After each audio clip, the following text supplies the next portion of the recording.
They have a big election tomorrow. We've already won the state. We've already won. I like ours better. We just take it. Just take it. We want it. I like it that better. You know, they say they're going to have a lot of problems tomorrow. I hate to tell you this. I don't know. Have you heard? I hear their computers are all messed up just like they were in Iowa. They're not going to be able to count their vote. They're going to tell you about health care. They're going to tell you about our military and the jet fighters and the missiles and rockets. But they can't count votes. They just can't count them. They can't count votes.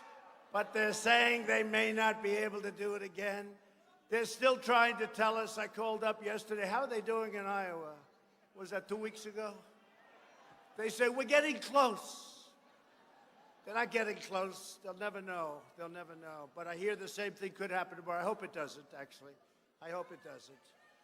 But I'm delighted to be back in a state I love. I have a beautiful building right down the road with the proud, hard-working patriots of Nevada. You got to say Nevada. You say that wrong, you got problems. You say Nevada, they go, what the hell? Got to be Nevada.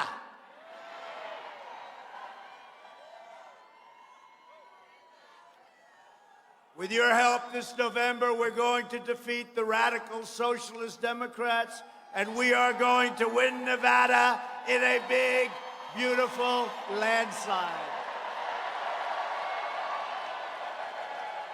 Now, we have some special people here. You know who the special people are? All of you. That's who the special. But we have some very special people, and we celebrate one of the greatest moments in the history of sports. Some people say it was the single greatest moment in the history of sports. It was called the Miracle on Ice. Do you remember that? That was when the Russians had a team assembled that was probably, they say, maybe the greatest team ever assembled. They were unbelievable. And, you know, our guys played a practice game with them. Was it like a couple of weeks before? And I hate to tell you, the score was 10-3, and the USA was not on top. And this team was an incredible team, and they went in, and it was amazing. But tomorrow marks the 40 years since the United States men's hockey team defeated then Soviet Union team in the 1980 Olympics. Incredible. That was incredible. Most of you remember that. I'm looking at, we got a lot of young ones, but we got a lot of people that remember that. A lot of people. And by the way, we got the Olympics coming back, coming to Los Angeles. Thank you, President Trump. Thank you, President Trump. Thank you very much. Thank you, President Trump. 8 years. 8 years, 2028. And you know what? Unless I'm still president then, which is a distinct possibility, I won't be here. And you know what they'll do? I'll say, how's the Olympics going? Does anybody have a ticket for the president that got the Olympics to come here? They'll say, I want to thank, and they'll thank hundreds of people. But they won't thank your president, and I'm the one that pulled it off. But that's okay. 2028 Olympics is coming to Los Angeles. It's going to be great. And we worked with the mayor of Los Angeles. He was great. He called up, and we gave him a lot of help. I was president-elect then because the president didn't want to get involved. He didn't want to get involved in getting the Olympics, so they called me, and I was president-elect, hadn't taken office. Then I got involved, and I'll tell you, they were happy we got involved. It was great. It's going to be very exciting. Today, we are thrilled to have with us 14 players of that really incredible gold medal team. Give them a big hand. Give them a big hand. And they were amazed. They said, boy, this is a big crowd. I said, it's only because you guys are coming. You know, this thing was supposed to be for this evening. And I said, let me get back to Washington. Do it early. So we gave you almost no notice. You have thousands of people outside, thousands of people inside. You had to see. We were in Iowa, we were in New Hampshire. You saw what happened in Colorado last night. It was unbelievable. Every place we go, it's the same. It's been incredible. I don't know if you saw the pictures last night of the outside in Colorado. It was incredible. You could have filled that arena up 4 times, and it was a big arena. And it's something. So I hated to do it to you at 12 o'clock, but I said, let's go. I want to get back. We got to deal with China. We got to deal with Russia. We got to deal with North Korea, South Korea. We got to deal with the rest of the world. Get my people back. We got to get the hell out of here, right? But we have a lot of time. I'd like now to invite these incredible sport legends to join me on stage. A friend of mine and a very good golfer, by the way, Captain Mike. Hey, Mike. Where's Mike? Where is he? Mike. Come here. Do you know who he is? He's a fake handicap is what he is. Say something, Mike. Just welcome everybody. It's ironic we happen to be here to celebrate our 40th anniversary. The Vegas Knights flew the whole team out to honor us tonight and for the weekend. And we obviously thank the people of Las Vegas for having us here. And we're looking forward to celebrating a special time. And it's a great honor for the president to invite us to be part of this event as well. So Vegas, thanks for having us. But just tell them, am I a good athlete and am I a good golfer? Yeah, you are, yes, sir. Whatever you say. Thanks, Mike. That was some goaltending, right? How many did you rebuff?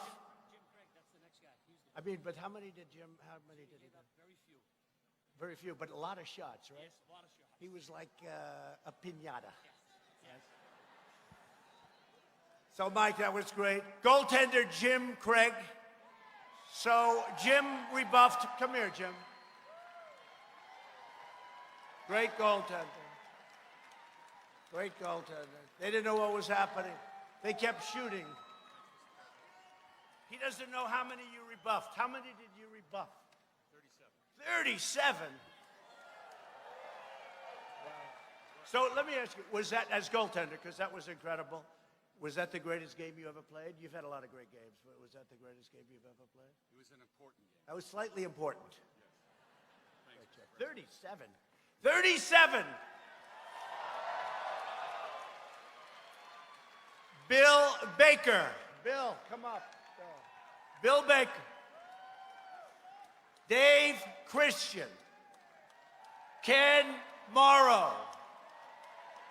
Jack O'Callahan. Mike Ramsey.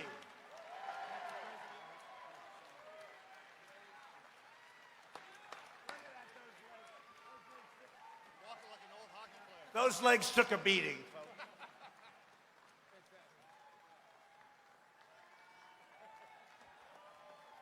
Mark Wells, Neil Broughton, John Harrington, Rob McClanahan, Buzz Schneider, Dave Silk, Phil Vercotta, and a great coach and assistant coach at the time, Craig Patrick.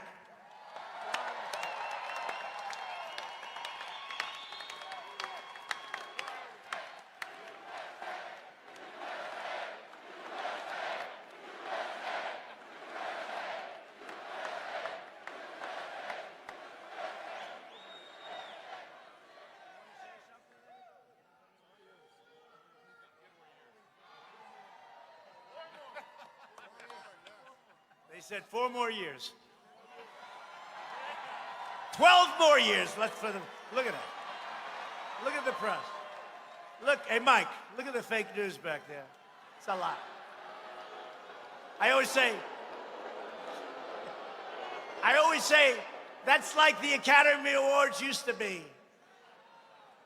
This year we had a movie. They said, best movie. They announced a movie from South Korea. I said, what's that all about? The movie was made in South Korea. Look, I get along great with South Korea, but you know, I never saw that one before. They used to go best foreign movie, but now we do it that way. I don't get it, but that's what it used to be. And this is really an incredible time. I'll tell you what, for our country, that's why I like to see things that we do get honored, because nobody is doing what we do. Nobody can do it like us. We're the greatest country in the world again. We have the greatest people. We have the greatest military by far. We've totally rebuilt our military. Jobs are booming. Incomes are surging. Poverty is plummeting. Factories are returning. Confidence is soaring like these guys. The confidence is soaring. But, you know, we do have somebody that I'd like to point out, because this team is, they had a coach. And that coach was a very inspirational coach. Would you say, Mike? And I'd like to have maybe one of you come up and just say a few words about Coach Brooks, because he was he was really he was a big heart on this team. Please. Who'd like to say? I think it would be appropriate, if you got a few minutes, that Herb Brooks' daughter, Kelly, is here representing her father.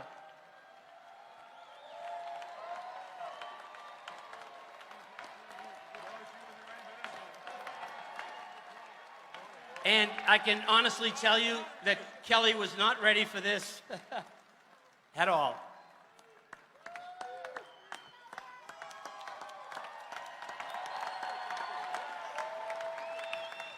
You got it? Her-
What's it like to take an EV on a road?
Have voted that as the single greatest sporting event or athletic achievement. I think so, yeah.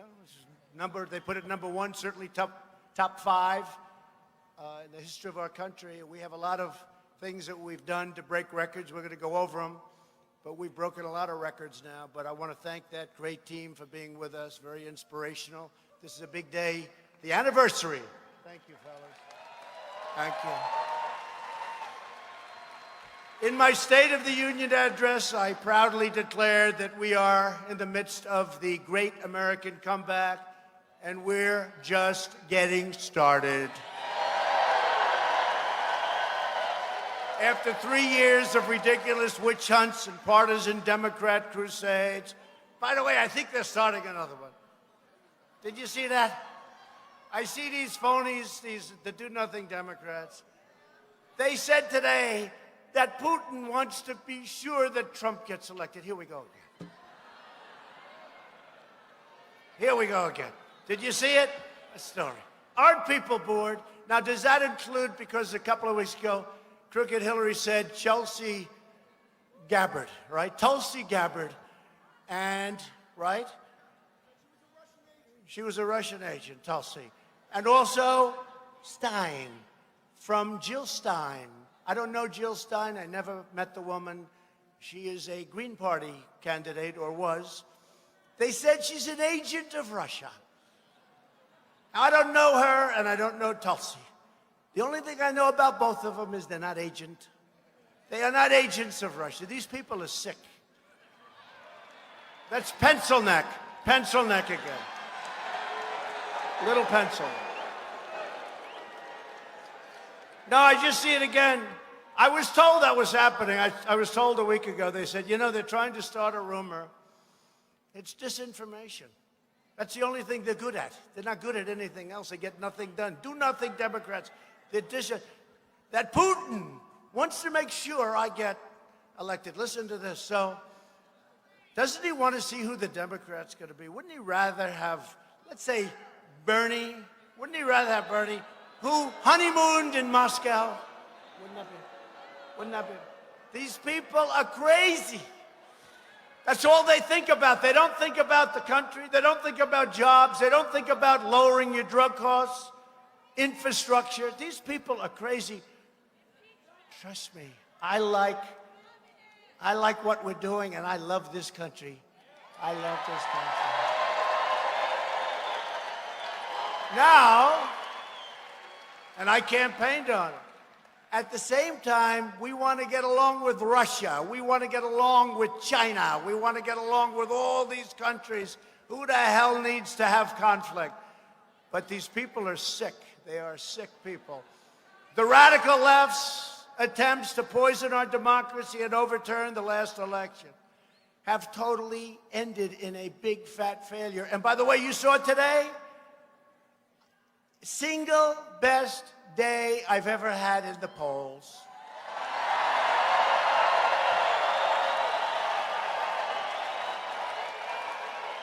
And any poll that the fake news gives you, because the real numbers are higher, but any poll they give you is a fake.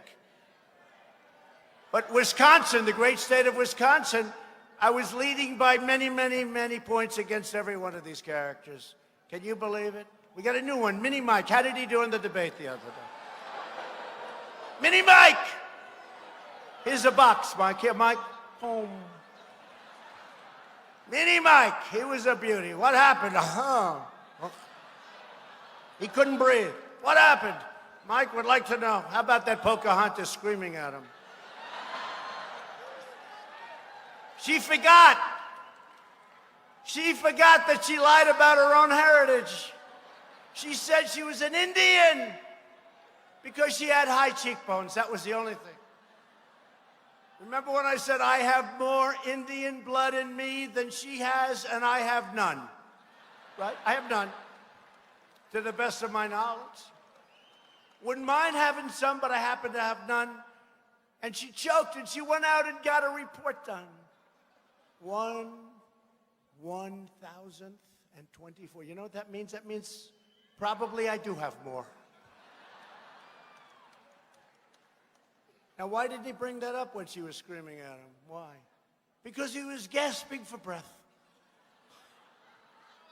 I can't breathe. He's going, I can't breathe. I can't. She's hitting me too hard. Pocahontas. Well, she won that debate because Mike could not respond.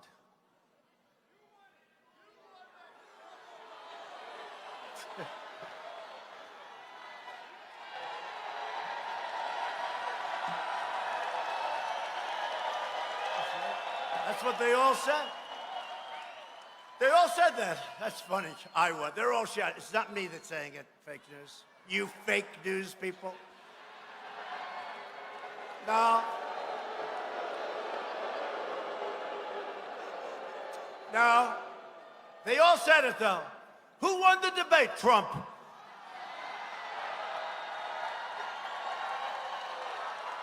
You know what? The way I look at it, when fake news CNN, oops, there goes the camera off. Red light just went off. See, I can tell every one of them. I know them by heart. I know the operators. I know the cameramen. They're okay. They're all on our side, by the way. They're screamed at, get that camera off. I don't want to do that. Get that camera off. It's going to be a job. All right, I'm sorry, President Dick. But how about MSDNC? They're worse than CNN. And they're owned by people that really are bad. I think they're very bad for our country. The owners of Comcast, rotten company, bad for our country, very bad. They try, you know, they have all these PR things to try and keep their image nice and clean. What they do on television is so disgusting. I think in the old days you had to have licenses for this stuff, right? They can say whatever they want to say. Let's see what happens over the next period of time. Bunch of dishonest people. Comcast, terrible company, terrible people running that company. And you know what? I had Celebrity Apprentice. I had The Apprentice on for 14 seasons. 14 seasons. And they used to come to my office and they would kiss my ass. Please sign. Please sign. Please. Please sign. You know, it's an interesting story. They came and we signed. You know who signed me? Jeff Zucker. It's one of the only things he's done good in broadcasting. But I signed, and NBC, as you know, is owned by Comcast. But I signed, and they figured the show would be a total failure, so they only signed me for one season. You know, I was going to have it. It was going to go on. And then the show started at 10, went to 8, went to 7, went to 5. Went to 4, went to 2. It went to 1. I had the #1 show on all of television. #1. It was a phenomenal, and the final episode, remember that? Do you remember that? Do you remember the final? We had, I don't know, it was like one of the biggest shows of the year. It was a tremendous success there. But here I was. I signed with NBC. And they didn't even want to waste the ink on an option. Usually they have an option for, you know, just like, they didn't do it, you stupid people. So they paid me very little for the first season. I think $25,000 a show, which is, you know, considered like not good. That's okay, it was fun. I didn't know it was going to be successful, you know. Hey, just like this was successful. It's a reason. Because when I left, and Arnold Schwarzenegger, and I like Arnold said some very nice things the other day, so I'm not, but the show did not exactly succeed when I left. But I had it on, and they wanted me to sign for more, and I said, no, I'm going to run for president. But I'll never forget, I didn't know anything about this, right, the business, and I had an agent, wonderful guy from William Morris. And he said, sir, I don't want you to sign. No business show has ever done well on network television. Well, it's not business, it's entertainment, it's a lot of...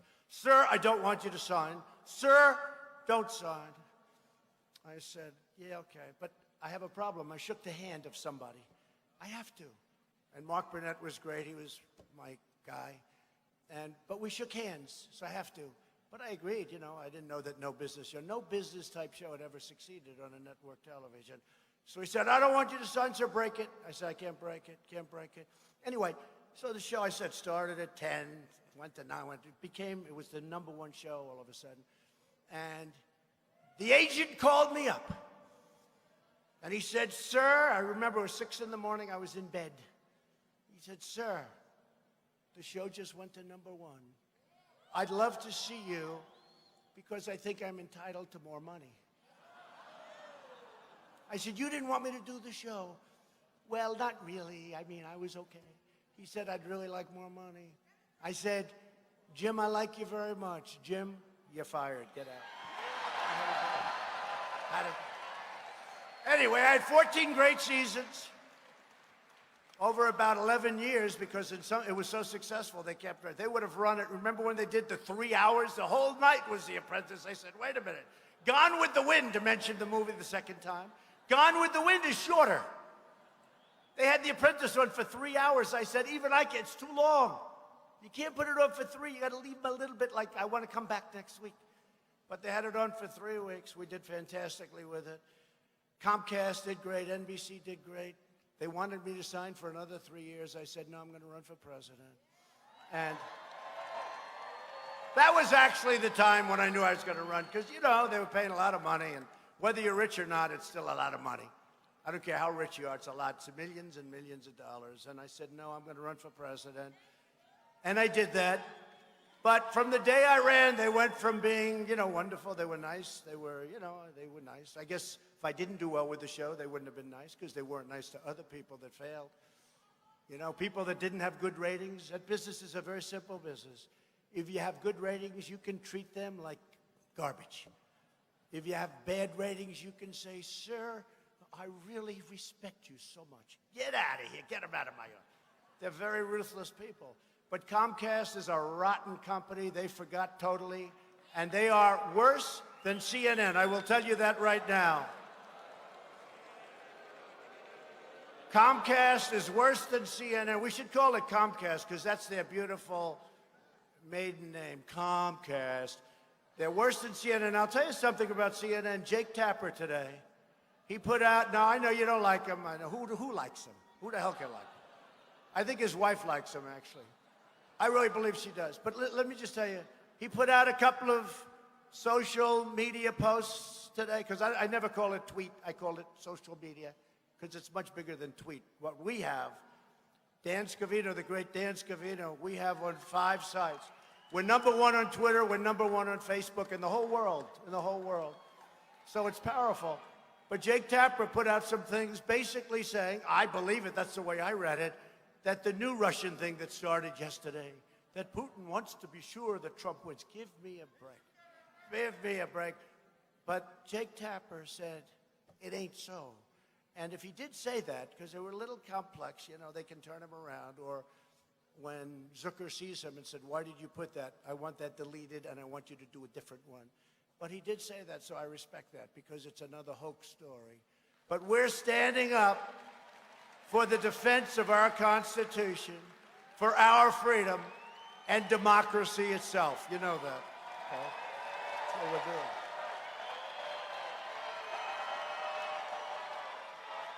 I gotta get that.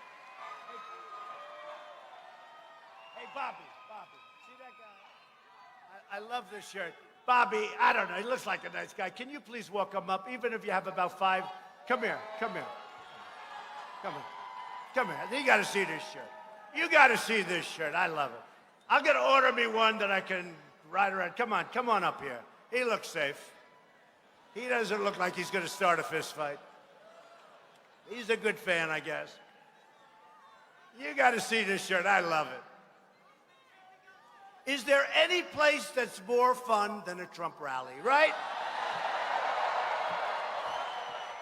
How many rallies have you been to? Huh?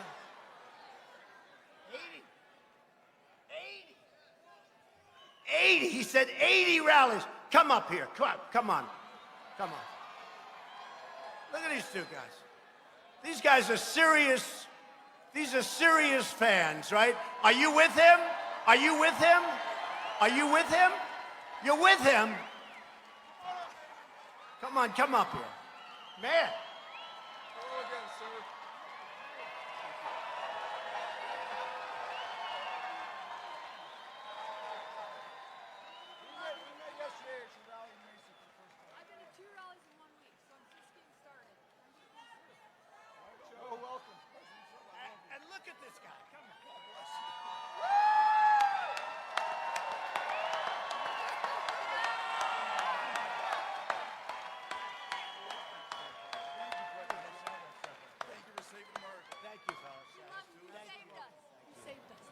Thank you, President Trump, for saving America. Wish you all luck, sir. The Democrats for saving America. God bless you.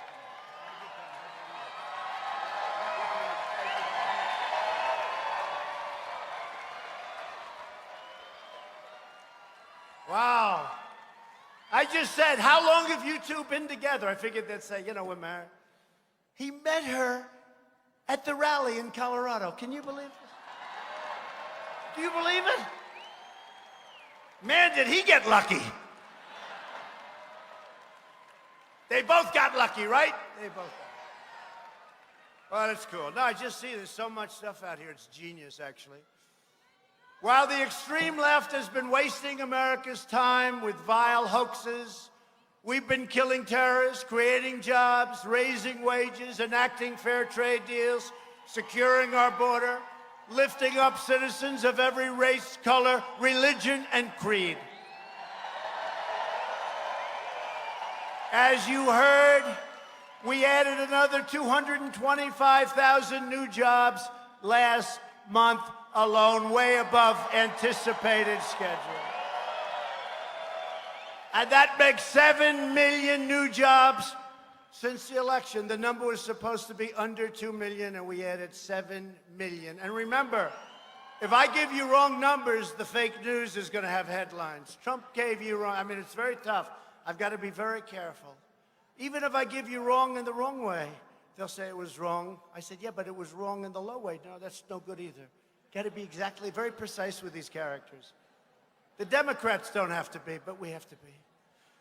We've destroyed the ISIS territorial caliphate 100%. We killed the founder and leader of ISIS. Al-Baghdadi is dead. Al-Baghdadi is dead. 17 years they looked for him.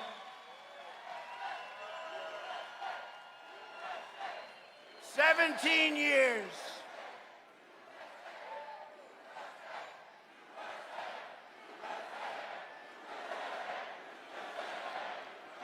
Al-Baghdadi, one of the first things I did when I came in, you know, he's the founder of ISIS. And when I came in 3 years ago, ISIS was all over the place. And I said, you got to knock it out. We knocked it out of Syria and Iraq and other places. We really knocked it 100%. Remember, I wanted to leave. I said, all right, we were at 96%, then 98%, then 99%. I said, let some of these other countries do it, wouldn't you say, right? So what happened is I wanted to leave, and they said, no, no, no, we want 100%. So we wait and stayed. We got 100%. Then we moved them all out of Syria, except we did keep the oil. You noticed that, right? We kept the oil. Sorry. They said he left soldiers in Syria. Yeah, I did, to keep the oil, if you don't mind, which is what we should have done in Iraq, too, by the way. I would have done that. They're making a lot of money with all that oil. But you remember that whole thing, I said, you got to find al-Baghdadi. I've been saying that actually for 2 years. I had a lot of other things to do the first year, like fight off the Democrats, these crazy Democrats, with their hoaxes.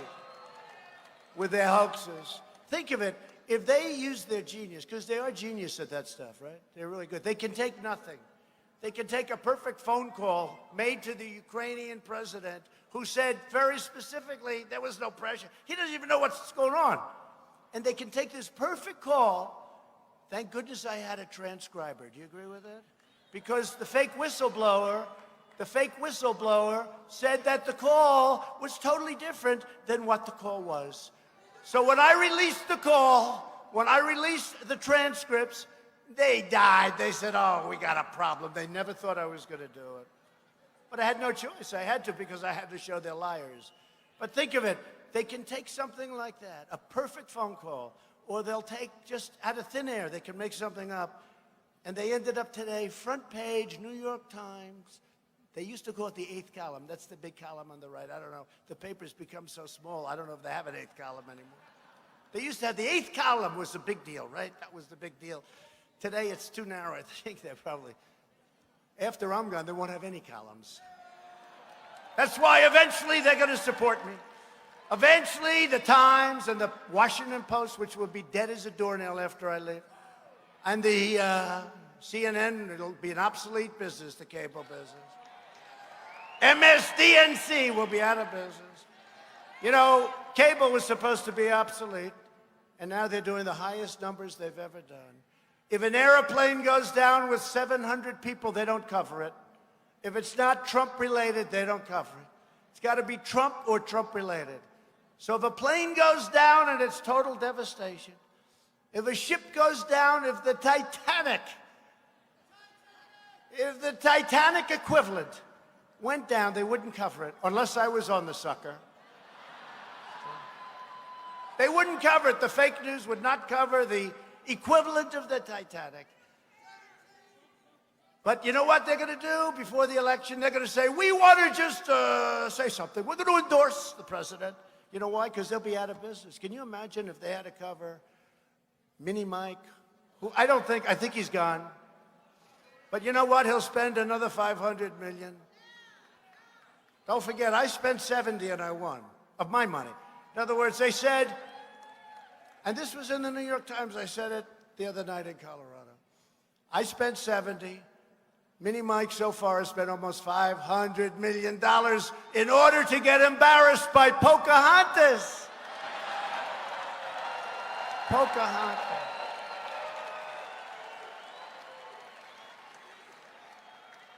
And she's mean, isn't she? Do you see the anger on her face? That nervous energy? She's like jumping up and down. She's a mess.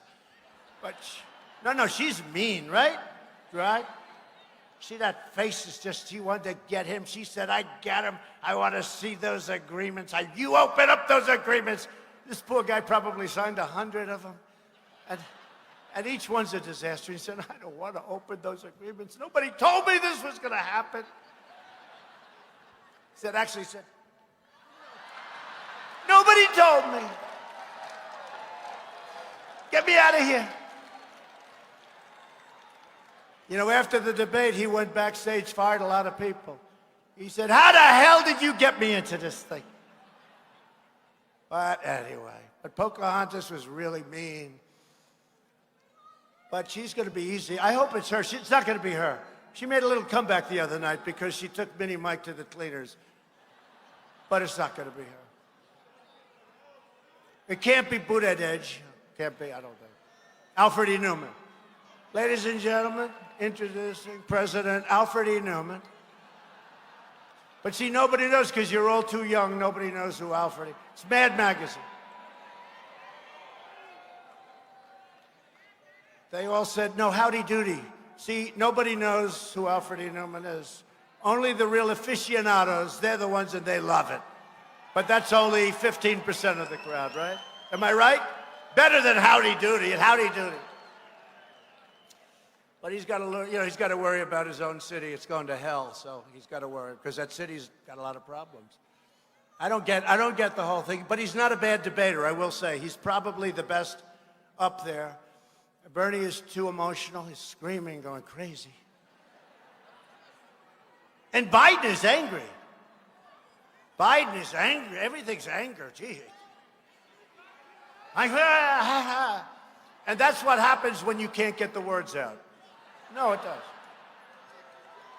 That's what happens, right? When you can't get the words out, you get angry. You get angry because you can't get the words out. It might happen to me someday. Can you imagine if that happened to me? Man, would I be a bad guy? I'd be the meanest man in history. No, but Biden is very angry. He gets angrier and angrier and angrier. He's changed. And then you have that time, he said Tom Steyer. Tom said, Mr. Impeachment, how did that work out, Tom? Thank you very much for the great poll numbers between him and Nervous Nancy.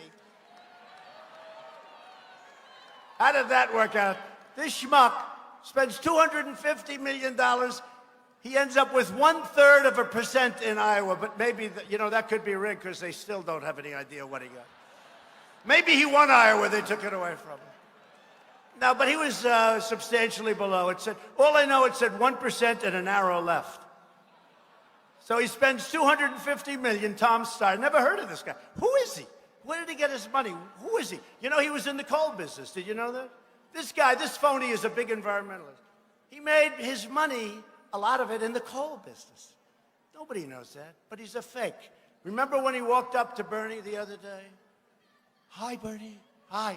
Oh, and he was having a fight with Pocahontas, right? Is this the greatest? Mark Burnett said this is the greatest reality show in history. He said you can take The Apprentice, and you can take Survivor, and you can take every other reality show ever made, multiply it times 10,000, and you still don't have what we have. And even the cast, he did say this. You got the perfect president. You got the perfect first lady. How about the first lady?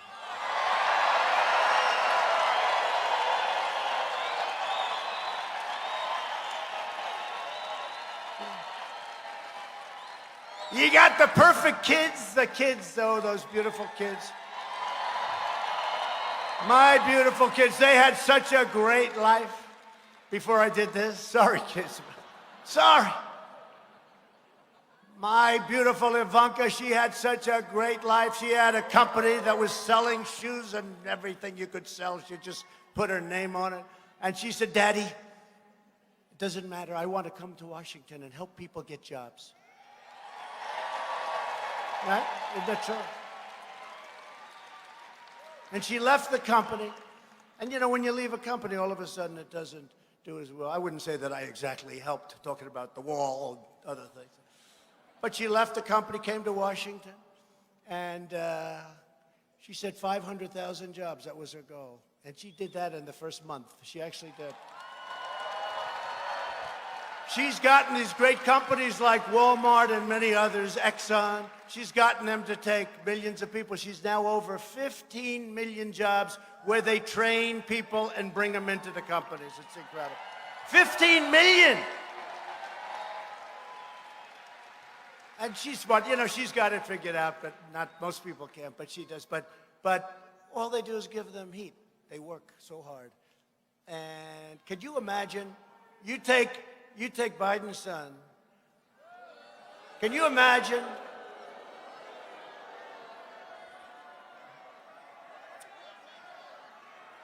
You know, I deal with all these big companies and these great, great countries. I think I could get my sons 25 board ships for millions of dollars apiece. My kids would be bad. But you know what? We don't do any of that stuff. We don't do that stuff. We don't do it. The kid got $3 million, $83,000 a month, and he didn't have a job until his father became vice president. And speaking of vice presidents,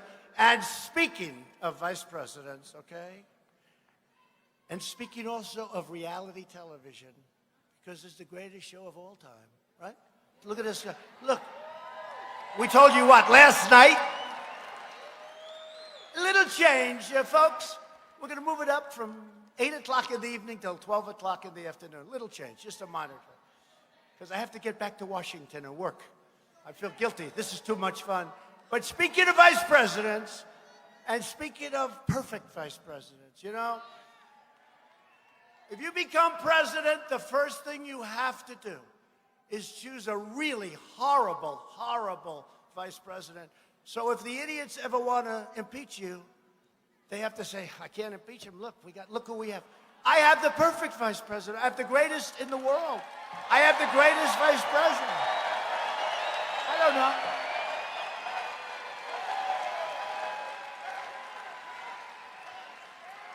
I got the great ones.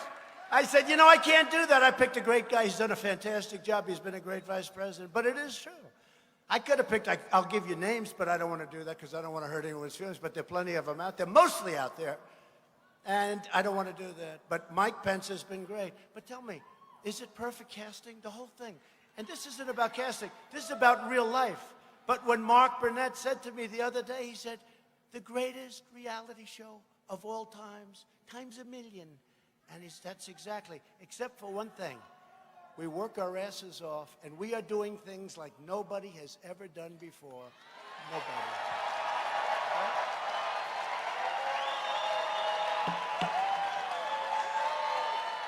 Right? So we took out al-Baghdadi, and then we just took out 2 weeks ago the world's top terrorist, Qasem Soleimani of Iran, ending his evil reign of terror forever. He's the father of the roadside bomb. When you see our beautiful people walking around with no legs, they're walking and trying to walk so hard, and they're really in rough shape. They have incredible the job the doctors do at Walter Reed in some of these hospitals. And they get them to a point where sometimes they really can. They walk around, but it's hard. and they lose legs and they lose arms. That was Soleimani. He's the father of the right. He loved the roadside bomb. He thought it was a great thing. Where is he now? Soleimani. And I'll tell you what, you know who's happy about it? The people of Iran are happy, and even the leaders of Iran, because the leaders of Iran were afraid of him, okay? And the fact is, America is respected again. We're winning. We're winning all over. We're winning in Washington. The Democrats keep losing their minds. That is why millions of registered Democrat voters are leaving their party to join our movement. It's not even a party, it's a movement. They're joining the Republican Party. It's true, we have a lot of, look at the energy in this room. They're all fighting. They're all fighting. Look, we're a unified party. The Republican Party has never been unified like it is today. I mean, I'll show you. I could say we're going to go over to the Hilton, or we're going to go over to someplace, and we're going to do a rally at 8 o'clock tonight. We'd have tens of thousands of people there. There's never been this. You know, Ronald Reagan was great. I thought he was a great guy, great president, didn't like his policy on trade. That's okay, trade. But if he came to Las Vegas, you know, they'd have a ballroom, they'd have 500, maybe 1,000 people. What we're doing, and this isn't even, I must say this, I don't want to tell you this, this is not election season, because we're 9 months away. You know, election season is when you're 2 months away. We're not even in election season, and we have more enthusiasm now, believe it or not, than we had even before the election in 2016. It's too early. Too early.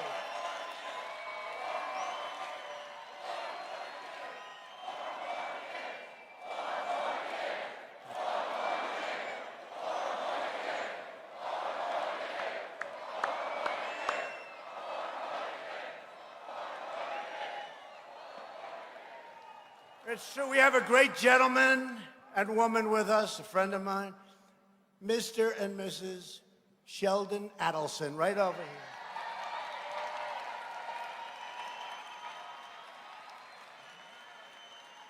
Great, great person. Two great people. He's got so much money, he doesn't know what the hell to do with it. He owns the Sands Hotel. That's like one of his smaller businesses. Sheldon, that's like your small business, right? He is a great guy. She is an incredible woman. She's a doctor. And she studies addiction and drugs, drug addiction, all sorts of addictions. And she knows more about that subject, I think, than anybody. And she works hard, and she doesn't need it. He does not need the money that she brings in, okay? He also happens to own the paper. He owns the paper. You own the paper in town, right? They wanted like a couple of $100 million too much. He said, give it to them. It's peanuts. What the hell difference is it? But we want to thank the Adelsons. They've been incredible fans, and they love Israel. They love Israel. I just saw him sitting there. I didn't know they were here. I just see him sitting there. Ah, he's something. The chairman of the Nevada Republican Party, who's really been great. He's been with me for a long time, and he's a very committed man. Make America great again. You know this. Let's do a poll, quick, just quick. You know, I'll never get rid of MAGA because I'm superstitious. But you know, we just hit an all-time high with the stock market. Our military's rebuilt. You just got the greatest tax cuts in history, the greatest regulation cuts, and all of this stuff. So let me ask you this. So make America great again sort of doesn't work quite as well. So now we have Keep America Great. And we have the new hat. It's higher, stiff. It's like a billboard, right? I call it the billboard. It's a billboard. So let's go. Just that, because I am very surprised by it. We're going to keep them both, but I'm just curious, if we did go to one, make America great again.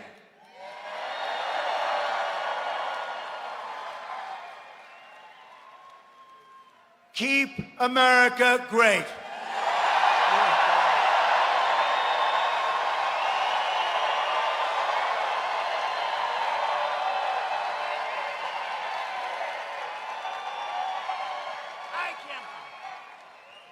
I would have said that's impossible. Make America great again is the greatest phrase. A lot of people, again, fake news, I think, will agree to it.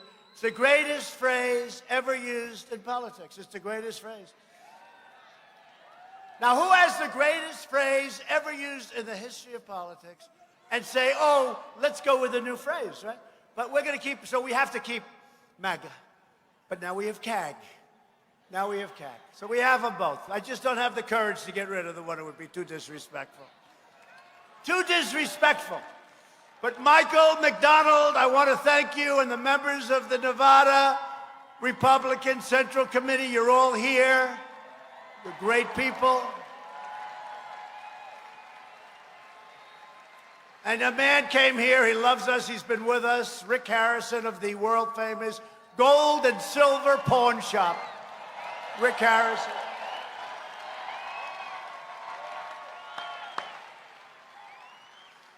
You better win, Michael, otherwise that's the last time I'm introducing you like that. I hear we're up. I hear we're doing nicely. I hear we're doing great. And by the way, the union, I have a lot of respect for that union. You know, last time I had a strike in my building during the election. It's the only reason we would have won this state. I'm like brilliantly, to save 3 cents. I could have settled the strike before the election. I wanted to save $2. Total. That was a brilliant move. And then we had some guy running, a guy named Hecht. And he wasn't too good. He didn't do too good. But we almost won the state despite, I had a big strike. I had thousands and thousands of union guys. They had it, you know, look, they wanted to show us. But I think that the unions are really with us. And the unions have been with us, the Teamsters, so many of the unions, because I'm for the working man and woman, whether you're union or non-union. Some states are all union, some states are no union, but we get them all, and I think we're going to have tremendous success. And, you know, a lot of the Democrats are going to ruin the health care programs that these unions have. The unions have worked hard on health care, and they're going to ruin them. They're going to take away, you're going to lose 180 million people off of great private health care. So we'll see what happens, but a lot of the Democrats want to do that. They think it's wonderful. But together we're building the world's most prosperous economy and the most inclusive society. That's true.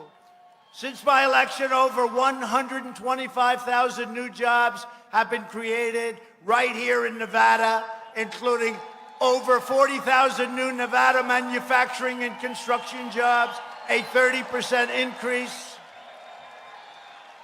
The national unemployment rate is the lowest in over half a century. And soon we're going to have that be a historic number like so many of the others.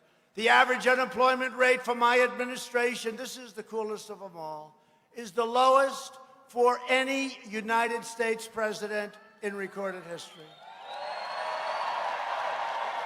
That's pretty good.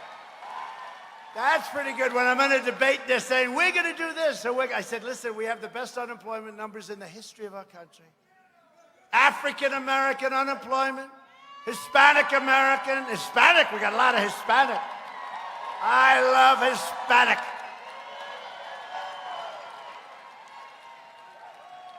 Who in this audience is Hispanic? Yeah. We're doing great. Well, we should be doing great. You have the lowest ever recorded, lowest unemployment rates ever recorded. Asian Americans, likewise, the lowest ever recorded. The unemployment rate for women reached the lowest rate in 71 years. African American youth unemployment has reached an all-time historic low. People I love, people I might have helped more than anybody because of choice and accountability. The veterans' unemployment rate dropped to the lowest record employment, lowest in history. The unemployment rate for disabled Americans has reached an all-time historic low. And you got to remember, they're back there checking every word. They're going, oh my God, oh, he's right, he's right, he's right. I can't say it because I got all these maniacs back there. They're trying to fight. You know, he put the comma in the wrong place. He didn't make that word plural. Therefore, he lied. He lied. Now, I got to be very accurate because all these numbers, they check them out. They say check them. They're in there checking out. Check on the African-American unemployment, please. Please tell me it's not historic. These people are among the most dishonest human beings on earth. Not all of them. Not all of them. Workers without a high school diploma. We have millions of people that didn't go through high school. They left. They had problems, good problems, bad problems, families where they don't have the money. They didn't get a high school diploma. They've achieved the lowest unemployment rate ever recorded in the history of the United States. Those are important groups of people. 500,000 more Hispanic Americans now own a home. No, Hispanic have done so good. And by the way, you know who understands the border? Because we are building that wall like crazy. You know who understands? Remember, they all said, oh, if you build the wall, you lose the Hispanic vote. I said, I got to do what's right. You know who understands the border better than anybody? You know who understands crime at the border better than anybody? The Hispanics understand it. And they don't want to be working and have people come in, take their job, have people come in where they can't pay for their house, have people come in who are very, very bad people. You have some very bad people. You have murderers and rapists, and we have set all sorts of records at the border. But we're up to 122 miles of wall. And it is true. The people that understand it the best are Hispanic. So thank you. Gotta make our country safe. Gotta make our country safe. We've lifted 10 million people off of welfare. Median household income is now the highest ever recorded in our country. Think of that. President Bush, I say it all the time. President Bush, 8 years, $450. President Barack Hussein Obama, 8 years, $975. President Donald John Trump,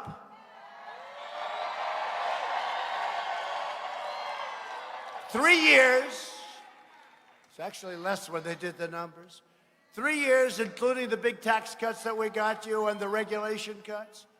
3 years, so you had $450, $975, that's 8 and 8. Now we're down to 3 years, a little less, 3 years, $10,000 per family. A year, $10,000 a year. Our historic regulatory reduction campaign is restoring American liberty and ending the tyranny of federal bureaucrats. I deal with them. They're not good. It's called the swamp. We've ended the war on American energy, lowering utility bills, reducing prices at the pump, reducing your prices. Part of that number is all of the money that we save at the pump and on electric. I also recently took action on an issue Nevada has been dealing with for over 30 years, Yucca Mountain. Do you know Yucca Mountain? My budget stops funding for the licensing of waste storage at Yucca Mountain so that we can focus on positive solutions and for much better reasons and alternatives. Why should you have nuclear waste in your backyard? Why should you have nuclear waste in your backyard? I won't say which countries, but you know what other countries do? I will not say which ones. They put it on a ship, they float it out into the middle of the ocean, they find a nice deep spot, they dump it. That's the end of it. But we would never do that for environmental reasons. We are reversing decades, so Yucca Mountain, you're okay, please, okay? Just relax. You have somebody, Sheldon, do you have somebody in your newspaper back there who can write? Yucca Mountain, please. He'll call up, Yucca Mountain is okay. That's the end of that. That's the end of that. So Yucca Mountain, you're in great shape. Maybe they can finally report it properly. But we're reversing decades of calamitous trade policies. For years, Washington politicians took money from lobbyists, global corporations, and corrupt special interests to ship our jobs and factories and all of this stuff and all of this wealth. They stole our wealth. They shipped it overseas and to other countries. America lost 1 in 4 manufacturing jobs following the twin disasters of NAFTA and China's entrance into the WTO, the World Trade Organization. Probably an even worse deal for us than NAFTA, if that's possible. But under my administration, the great betrayal of America is over. America is no longer for sale.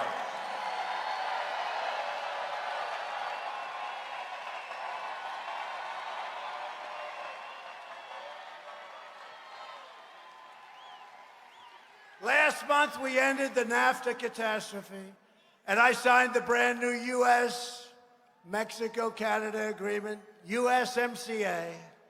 See, we played the song YMCA because that's the only way you remember. Just think of the song YMCA. Think of the song and you'll remember that. USMCA is a gigantic victory for farmers, ranchers, and manufacturers all across the great state of Nevada. I also took the strongest ever action to confront China's massive theft of American jobs. Our strategy worked. Last month, we signed a groundbreaking trade agreement, probably the biggest agreement of any kind ever signed, with China that will defend our workers, protect our intellectual property, and boost American exports by a lot.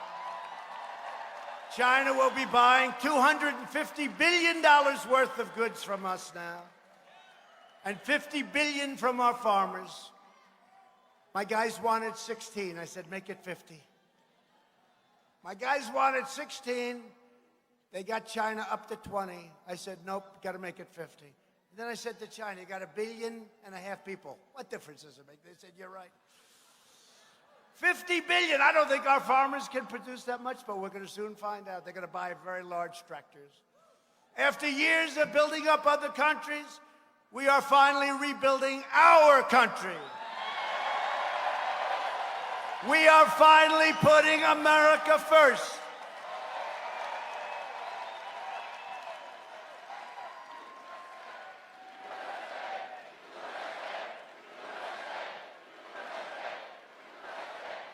On no issue have Washington Democrats more thoroughly sold out the American people than the issue of immigration.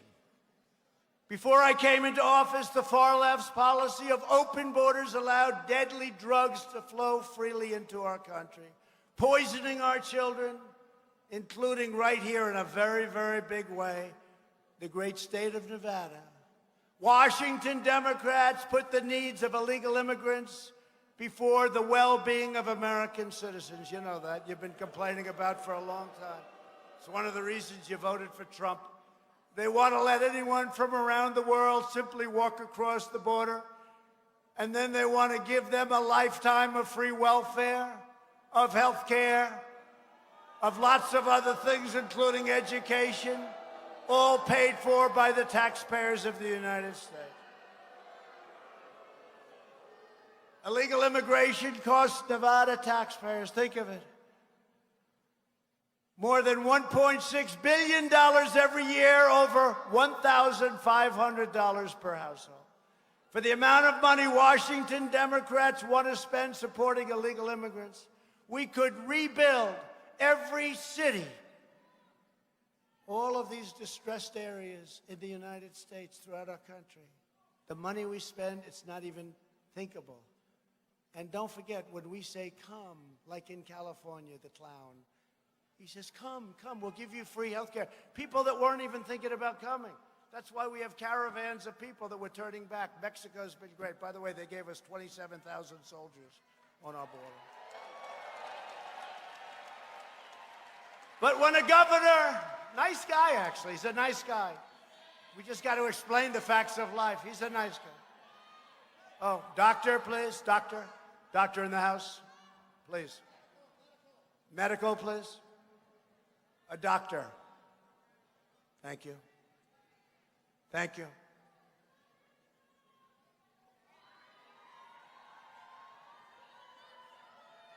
Take your time. Take your time. We got plenty of time.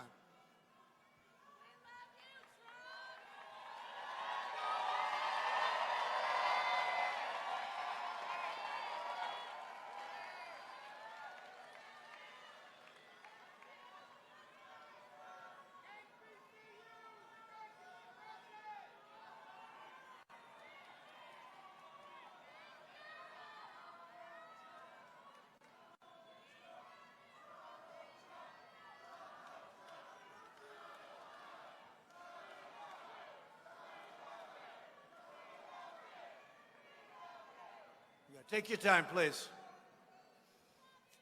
You know, a lot of these people have been here for 3 days. It's a lot. Those front row people are tough. They're tough.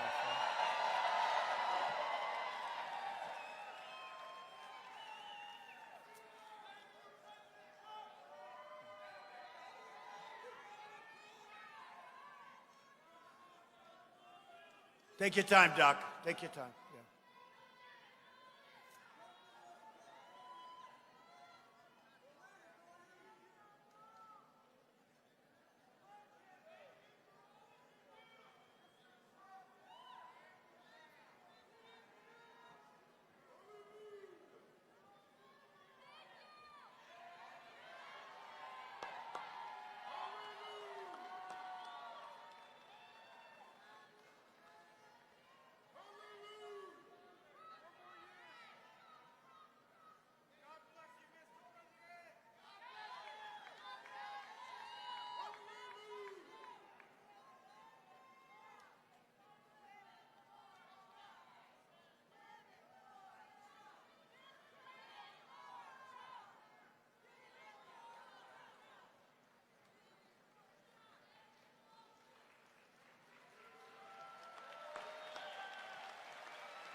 Thank you, everybody. Thank you, Doctor. Thank you. That's true. They get here they stand and sit, and sometimes days early. In Colorado, they're there 3-4 days early. It's tough. It's tough. And we work it and make sure that you have everything you want. Number one, we cover the facts, and number two, we want to have a good time, because we have to have a good time. You have to have a good time. But things like that happen a lot. Because after 2-3 days, it's not easy. And these are strong people. I'm not going to fight any of them, okay? No, amazing people. Thank you very much. Thank you. Under my administration, we're finally taking care of our own citizens first, including millions and millions of legal immigrants who follow our laws, pay their taxes, lift up our society, and are entitled to a government that protects their families and protects their communities. Every day, Democrats' open border policies are harming and killing innocent people. You know what's happening. You know what's going on. In this region alone last year, ICE officers, and they're patriots, they're strong, tough patriots. If we didn't have them, they removed thousands and thousands of MS-13 gang members a year, and plenty of others. Who else is going to do it? ICE officers arrested over 5,000 criminal aliens, charged or convicted of dangerous offenses, including robbery, rape, and even murder, many murders. In Western Nevada An illegal alien was charged with robbing and brutally executing 4 victims last year. Right here in Las Vegas, 3 MS-13 gang members abducted a man, tied him up with his shoelaces, shot him repeatedly, and hacked him to death with a machete. You know exactly what I'm talking about. It's right here in your place in Las Vegas. Right here. They hacked him to death, tied up and hacked him to death. Yet left-wing politicians oppose all detention of illegal aliens, even convicted criminals and murderers, and they support deadly sanctuary cities.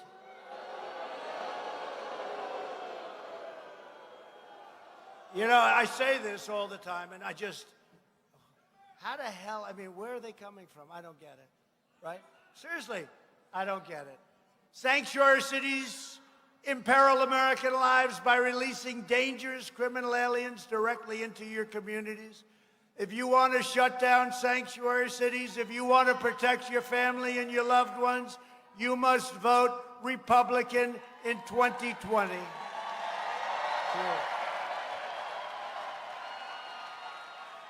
And you have some great ones here, Michael. Thanks to our tireless efforts to secure the border, we have reduced illegal border crossings 8 straight months in a row. And as the wall gets longer, it gets easier and easier. Remember when the Democrats were saying, you don't need a wall? You know, 2 things that never change, right? All these computers, they said, use drones. Oh, great, we'll fly over with drones. Watch the people pour in by the thousands. That's great. Use drones. You know, before I came along, they all wanted a wall. They just didn't know how to build it. They had no clue. They had no clue. They had no clue. They had the money. They actually gave the money back. But they had no clue. But as soon as I came in and I said, wall, wall, wall, they went against. And I made a terrible, terrible mistake. You know, they always say I never admit mistakes. I do. But I'll admit a mistake now. I should have said, we will never, ever, under any circumstances, build a wall. They would have given me so much money for a wall you have built. They would have forced me to build it. I made a terrible mistake, right? Terrible mistake. So if it ever happens again, which it won't, this wall is one of a kind, we'll say, we will not build the wall. And they'll say, we demand that you build the wall, and it would have been so easy. Illegal crossings are down 75% since last spring, and we have ended catch and release. A horrible problem. We catch them, you know the story. They come over, could be a killer, murderer, rapist. They come over, we can't do anything. We have to be politically correct. We catch them. We then say, what's your address? They don't know. They don't even know their country in many cases. Where do you come from? We don't know. And they mean it. But some are very serious criminals. So we catch them. We take whatever they can take, which is nothing. And then we had to release them in our country. We can't bring them back. And then we have a system of judges, thousands of judges all over the place. You got to be like Perry Mason. And every illegal that comes in, they have the lawyers, you know, the lawyers meet them, they get fees. They get paid fees. But we're breaking the system. No more catch and release. You think that was easy? And the big thing is that 30-foot, and this wall is built exactly to the specifications of Border Patrol, totally. And Border Patrol has seized the largest amount just recently of deadly narcotics ever recorded, the largest amount. We've deported record numbers of gang members. We've done more to secure the border than any administration in history. We are, as I said, building the wall faster than ever, faster and bigger than anyone thought possible. They can't believe we're getting it done. We'll have over 500 miles of wall built sometime next year. 500 miles. Washington Democrats have never been more extreme than they are right now. 132 congressional Democrats have now signed up for Bernie Sanders' takeover of health care. that would strip 180 million Americans, many of them in this room, of their private coverage. Remember President Obama? Remember? He said, you can keep your doctor, you can keep your plan 28 times. He lied. So we should impeach him. We should impeach him. We're going to impeach him. We'll do a belated impeachment. We're going to do a belated impeachment. 28 times, you can keep your doctor, right? Remember, you can keep your doctor. You can keep, unfortunately, when they found out you can't keep your doctor, he said, I was just kidding. Now, we should impeach him. We'll do a belated impeachment, fake news. You have it? So you have to be very careful when you say impeach him, because you know what they do? They go back and they write. They write. President Trump said that Obama should be impeached, but he's not in office, and so therefore they can't impeach. He doesn't know what he's talking about because he's not in office, so therefore they can't. So you have to be very careful. That's why I use the word belated impeachment. Belated, meaning I'm just kidding, okay? They do it all the time. They had it the other day. I said, bring back Gone with the Wind, right? I said the movie. I said a little bit up here, but I said the movie the other day in Colorado, I guess.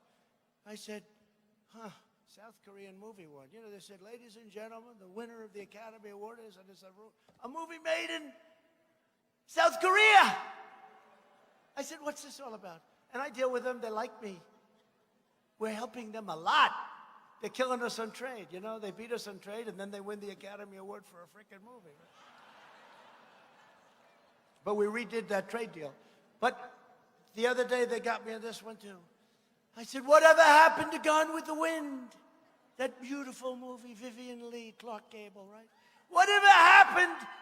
Bring back Gone with the Wind. And some of them wrote, he doesn't know that that movie was made like in 1936. So anybody sitting, he says fake news. It is fake news. They're fakers.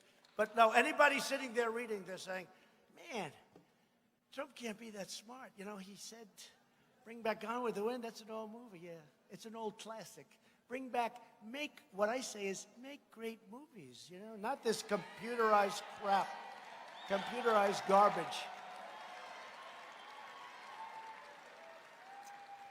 And I was never a fan of Brad Pitt, I will tell you.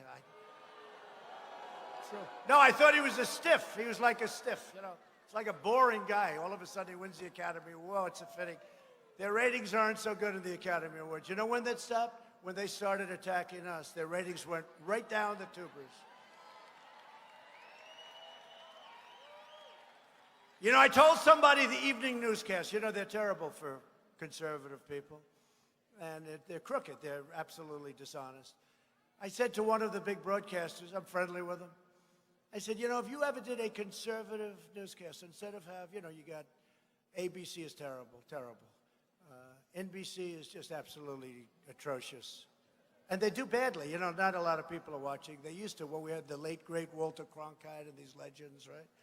But ABC is terrible, and NBC is terrible, and CBS is terrible. They're all the same. And I said, you know, your ratings stink. If you would do a newscast that's conservative, I'd get them a host. I could recommend guys right now. Right? I'd get them a host. We'll call up. Don't take Sean Hannity away from us, please. Don't take our Sean. That's my problem. I don't want to take away any of our people. You get a Pete Hegseth. You get a Jesse Waters. You get, I mean, I could name so many of them, right? And you put them on that broadcast, their ratings would go up fivefold, but they don't know that. I don't know. They're stupid. They're stupid. They're stupid. Their ratings would go through the roof. But they would rather have a failed broadcast that nobody watches than put on a conservative person and lift the ratings 5 times. They would rather have a fail. Just like they were hoping 7 months ago, you know, we had a little skid, and they were hoping the market would crash because they would rather lose their money or big parts of it and have a really horrible market on the basis that we, not me, we could not be elected on November 3rd. This is how evil, this is how crazy they are. They've gone crazy. I guess you call it Trump derangement syndrome. But if they ever did a conservative broadcast, meaning very fair, very honest, but if, it's almost like, when I say that, it's almost like do a fair broadcast, just a fair broadcast. That thing would be the hottest show, but they don't realize it. And if they do, they probably wouldn't do it anyway because they don't want to go away from what they're doing, which is crazy because they are doing very poorly. While the social and socialist Democrats are trying to destroy American health care and your Social Security, they're putting it at risk. My administration is protecting your Social Security. Remember they said 4 years ago in the debates, and you had this crazy woman. I mean, I hate to mention her name. I did it, yesterday. I threw all the right.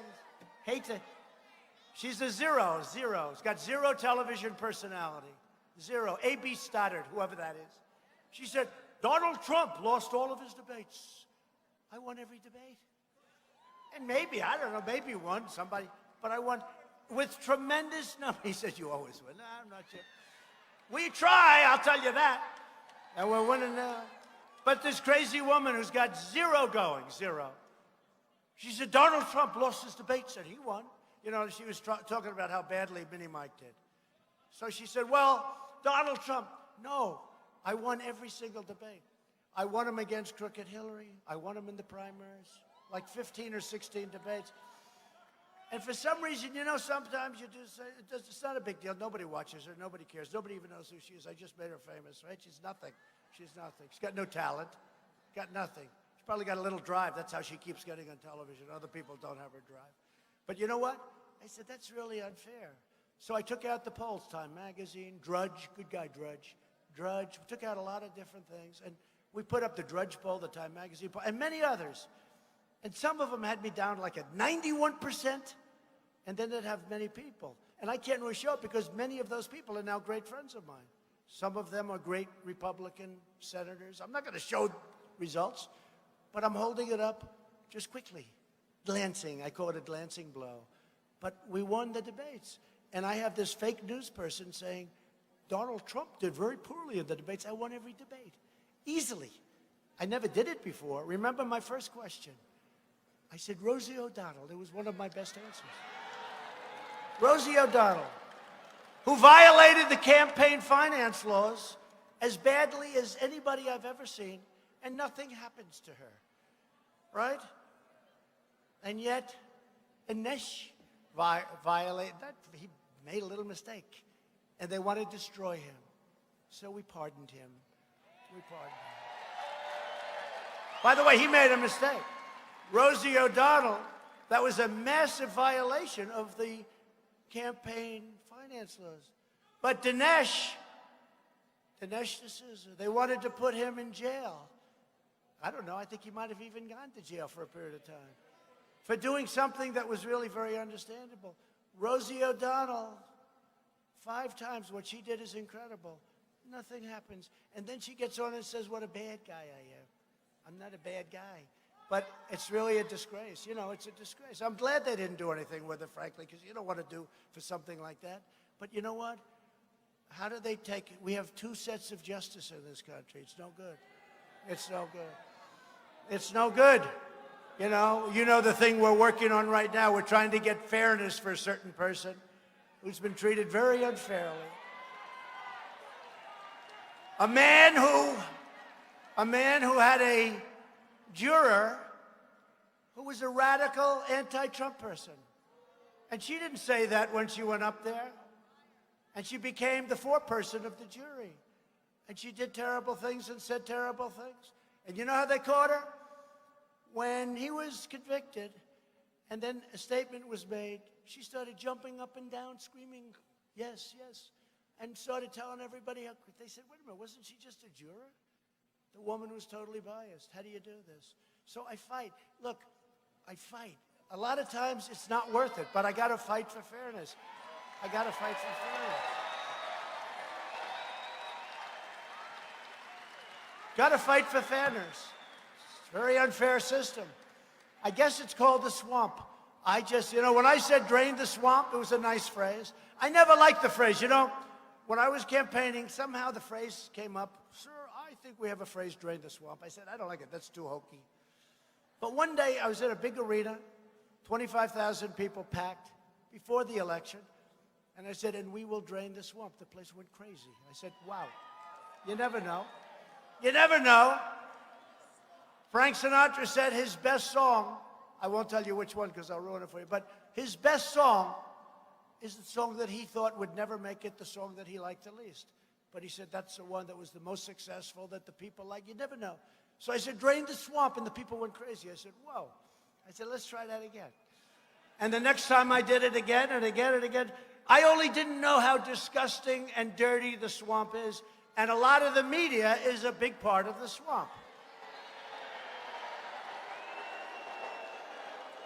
So my administration is protecting your Social Security, your Medicare, and is fighting to give you great health care. We're defending your right to keep your doctor and your plan. We're defending that right. You're going to have that right back. We're going to cancel that Obamacare if we can win the case, and we're going to give you great health care. And we're making health care better and much cheaper while premiums more than doubled in the last 5 years before I took office. We're managing it very well. We got rid of the individual mandate, by far the most unpopular thing, where you had to pay a lot of money for the privilege of not having to pay for bad health care, right? We got rid of it. And it was upheld in the Supreme Court, what we did. We get sued everything we do. If we move, if we take 10 steps, right or left, we get sued. And we're now offering plans that are up to 60% less expensive. We're going to make healthcare a big part of this campaign. We're protecting people with pre-existing conditions, and we always will. That's why, if we are successful, you know, we're in the Supreme Court to try and get rid of this, the carcass. It's a carcass known as Obamacare, but we're running it much better than they did. Remember when they had, this was the greatest, the $5 billion website, right? $5 billion. It was supposed to cost $5 million. I have a son at home. He's 13. He's a genius with computers. Hi, Dad. What's up, Dad? Dad, get out of here. Hey, listen, I'm the President of the United States, man. Don't talk to you. Dad, come on, Dad. Can't you see I'm playing with my computer? The guy talks to me, and he's working with his computer. These guys are genius. You know, they grow up with, it's like walking, right? But he's looking at me. I could have given him their health care site. He would have done it for nothing, and it would have been better than what they have there. Remember? Come on, Dad, I'm busy, Dad. What do you want? What do you want, Dad? Barron. Whoa, Barron, whoa. Wow, they're gonna like, he's gonna like that. He likes it. He's a good boy. He's a tall boy, I'll tell you that. Just turned 13. He's up there. I'm saying, hi, Barron, how you doing? No, he's good, but they're great with the computers. And they spent $5 billion. Okay, it was going to cost 50. It was going to cost 5. It was going to cost 50. Then it was going to, what was the final number? 500? The number was so, the number that they spent $5 billion, right? It ended up, it still doesn't work. They spent $5 billion, right? And they spent $500 million on all of the problems it caused. And we've really straightened it out. But it's still lousy health care, Obamacare. And it's really not Obamacare anymore, because when you get rid of the individual mandate, it's no longer Obamacare. But we're going to terminate it. We're going to give you your pre-existing 100%, otherwise I won't do it. We're going to give you brand new pre-existing, and we're going to have a great health care that's much less expensive. And we're fighting to stop surprise medical billing. And Barron's going to be very happy. I signed an executive order imposing price transparency, because when providers are required to show their prices, those same prices fall very fast. You know, a man that does this very professionally is great into the healthcare business. And you have to be careful when you say it, but, you know, it was just a very strong statement. He said, sir, price transparency in hospitals, where you can bid it out and you can look at the prices. Right now you can't see. If you go to a hospital, they won't even tell you how much it's going to cost. They operate, and then they'll give you a bill, and you'll say, oh, my, I had no idea it could be. They take blood. We have one person, blood, $39. Another place, the exact same thing, $2,500. Take blood, a blood test. One's $39, one's $2,500, the same test. Maybe the $39 test is better. Who the hell knows? But it's crazy. Price, transparency. And he looked at me and goes, and he's a real pro, one of the top in the country. He said, sir, and nobody wanted to do it because it's a little bit controversial and a lot of the drug companies don't exactly love it. The hospitals don't love it. But I got to do what's right for the people. I don't care. I got to do it. But he looked at me, he said, and this is why I did it. It was one phrase. You know, do you ever do it where you're not going to do something, then somebody hits you with a perfect phrase? He said, sir, price transparency is bigger than healthcare. I said, what do you mean by that?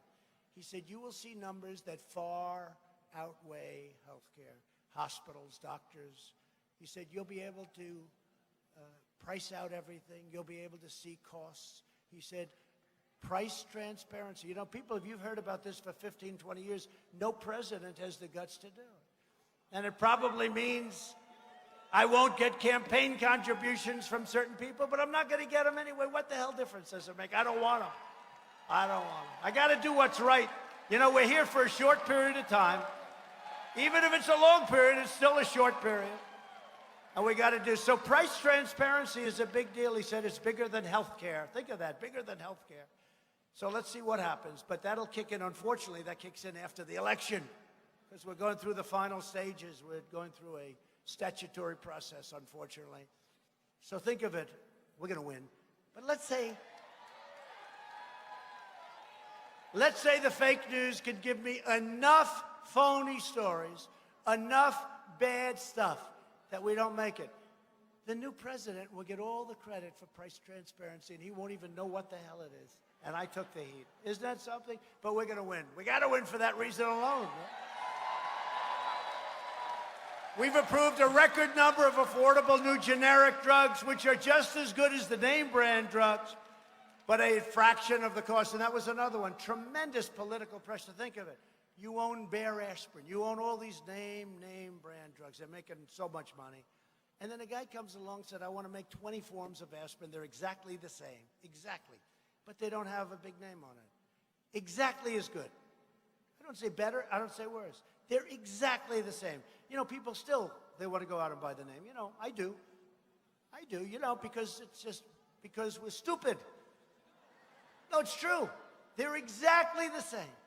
We're approving so many of the generic drugs, a record number. Nobody's ever approved so much. The drug companies hate it.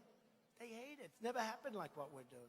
We also took down the trial periods from 12 years down to 5 or 6 years. Because they'd have a new drug. The thing was obsolete by the time it got approved. We've passed a really spectacular thing that they've been trying to get for 40 some odd years, right to try. So you don't have to now go if you get, hopefully nobody in this room has those kind of problems. Right to try. And so now you go and you sign a waiver and you get everything, and it's great. If you're terminally ill, if you're very, very sick, you're not going to make it. And you know why they didn't do it? They wouldn't approve it because they didn't want to be sued. And they said, no, this could be dangerous. They said, the people are terminally ill. They're going to die. Let them use the experimental drugs. Don't wait, because they have another 4 or 5 years before they can come onto the market. And it turned out we are having such unbelievable results. And you know what else? Some of those drug companies are now liking it. They fought me like crazy because it's really showing, if it works there, it's really showing that it works. It's pretty amazing. Right to try. I hope you don't have to use it. We're combating the opioid epidemic. Drug overdose deaths have declined for the first time in nearly 31 years. And I've launched new, and this is really something, brand new initiatives combating kidney disease and combating Alzheimer's disease. We've made a lot of progress. We've made a lot of progress, Sheldon. And we're pursuing new advances in the neonatal research to care for America's youngest patients, our babies, and breaking all records in so doing. All of the radical Democrats in the presidential debates have declared their unlimited support for extreme late-term abortion, ripping babies straight from the mother's womb right up until the very moment of birth. This is why in my State of the Union address, did you like it? Good. That's a different kind of address.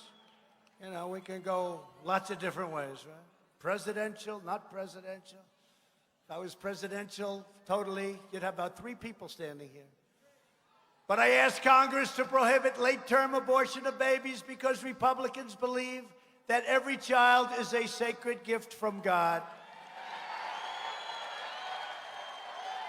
The Democrat Party is the party of high taxes, high crime, open borders, late-term abortion, socialism, blatant corruption, and the total obliteration of your very, very important Second Amendment. The Republican Party is the party of the American worker, the American family, the American dream, and the late, great Abraham Lincoln, which everybody forgot. Republicans are fighting for citizens from every background, every community, and every single walk of life. We are the party of boundless optimism, excitement, energy, and enthusiasm. We are wealthy, right? We are. Are we enthusiastic?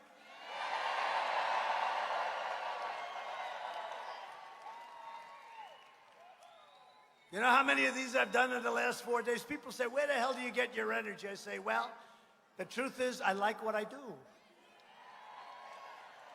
And if we weren't getting the results, I wouldn't like it. If we weren't getting the results, if I didn't see the results, I wouldn't like it at all. We're welcoming Americans of all parties and political persuasions to join our incredible movement to make America great again. We're a very big party. We are the party of big ideas for the future. Republicans are fighting for school choice because no parent should ever be forced to send their child to a failing government school. I passed criminal justice reform to give former prisoners a second chance at life. It was never going to happen. We got it done. This could not have been done by anyone but the Republican Party and ourselves. You know, the Democrats have tried for years. They couldn't get it done. We got it done. To uphold the rule of law, we are confirmed, and this is something they say most important thing you can do, judges. I say most important thing is defense. Second is judges. A record number of 217 federal judges who will interpret the Constitution as written. And we have appointed 2 great new Supreme Court justices, Neil Gorsuch and Brett Kavanaugh.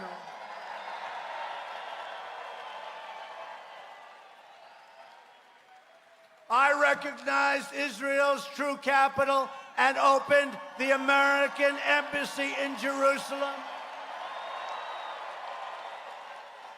And we recognized Israeli sovereignty over the Golan Heights. We have invested $2.2 trillion to rebuild the United States military, including more than $130 million for Nellis Air Force Base right here. And we just created the 6th branch of the American Armed Forces, the Space Force, 72 years. 72 years. The Air Force was 72 years ago. We just did a branch. It's a big deal, isn't it? Think of it, a branch. The Army, the Air Force, think of it. We did a branch. For years, you watched as your politicians apologized for America. Now you have a president who is standing up for America, and we are standing up for the people of Nevada. At stake in our present battle is the survival of our nation. If you want your children to inherit the blessings that generations of Americans have fought and died for to secure, then we must devote everything we have toward victory in November of 2020, November 3rd. November 3rd. Only this way can we save the America we love and drain the Washington swamp once and for all. With your help, we will lift millions more of our citizens from welfare to work, dependence to independence, and poverty to prosperity. Together, we will elect a Republican Congress to create a fair, safe, sane, and lawful system of immigration. We will continue to enact new trade deals that result in more products proudly stamped with that very beautiful phrase, made in the USA. We will achieve new breakthroughs in science and medicine, finding new cures for childhood cancer and ending the AIDS epidemic within 9 years in America. And we will land the first woman on the moon and become the first nation in the world to plant its flag on Mars. We will defend privacy, free speech, religious liberty, and the right to keep and bear arms.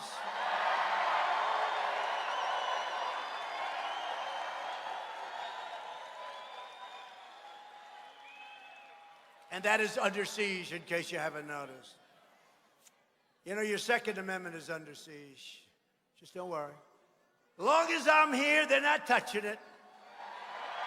Above all, we will never stop fighting for this. So true.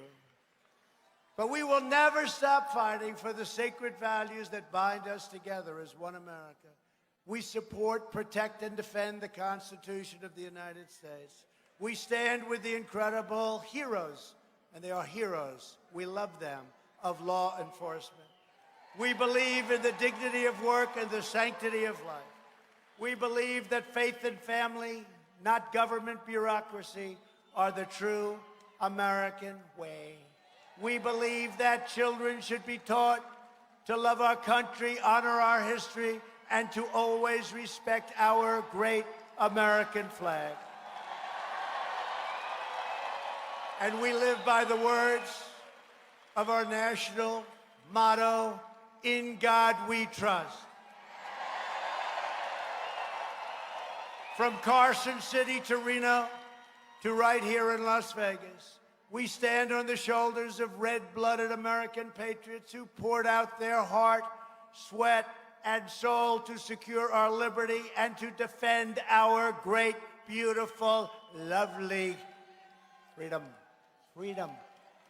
Freedom. Freedom!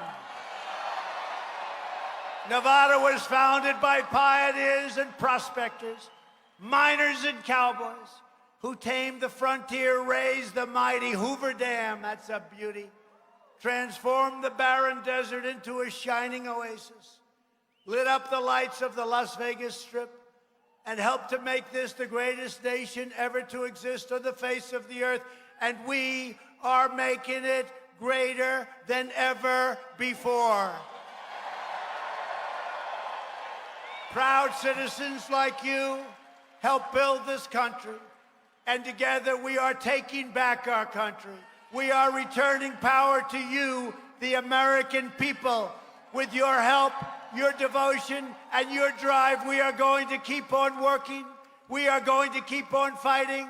And we are going to keep on winning, winning, winning. We are one movement, one people, one family, and one glorious nation under God. America is thriving like never before. And ladies and gentlemen of Nevada, the best is yet to come.